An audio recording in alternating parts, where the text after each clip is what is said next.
un esquema más o menos como este, no es para que lo copien, pero lo que deberían hacer es... Profe, Sí. quería decir algo. Ya. Que se fijaran en otra cosa igual. A ver, porque hasta ahí voy a borrar. sí, porque el descriptivo igual podría tener dos variables. Sí, Y lo pero importante, la clave entonces... eso iba. Súper. La palabra relación. Súper. No le he dicho que yo, el alumno superó al maestro. Excelente, porque es verdad. Mira, vamos a hacer una pregunta, vamos a cambiar esta pregunta para que sea un diseño no experimental, transaccional, descriptivo. ¿Y cómo podría ser esto? Entonces, podría ser cuál, simplemente podría ser cuál, muy bien, buena tu observación, Paula, cuál es el nivel, pongámoslo aquí, el nivel, cuál es el nivel de comprensión lectora y el rendimiento en la asignatura de matemáticas.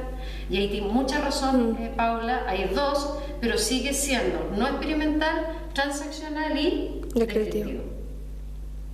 Ya, súper. Ya, ¿qué les recomiendo yo? Como esto siempre se empieza a complicar y empiezan a hacer cada vez más cosas, lo primero es decir, bueno, ya tengo los diseños, tengo el diseño no experimental. No experimental. Inmediatamente pensar que hay dos. Ya, dentro de esos dos está el transaccional y está el longitudinal. Nunca olvidar que en este se mide una vez y en este se mide más de una vez. Hay una medición. Y dentro del transaccional siempre dos, porque en el pregrado yo enseño dos, en el magíster enseño tres.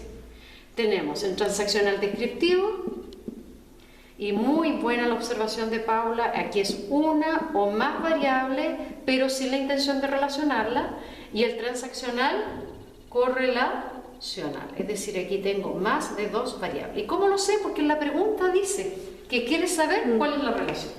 En cambio acá, la clasificación no está dada por el tipo de variable, está dado por los sujetos que mido. Cuando mido toda la población,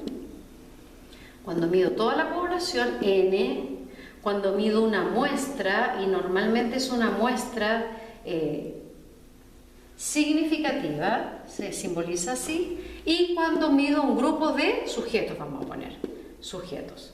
Cuando mido un grupo de sujetos es un diseño de panel, cuando mido una muestra es un diseño de evaluación, y cuando mido una población es un diseño de tendencia. Ahí está.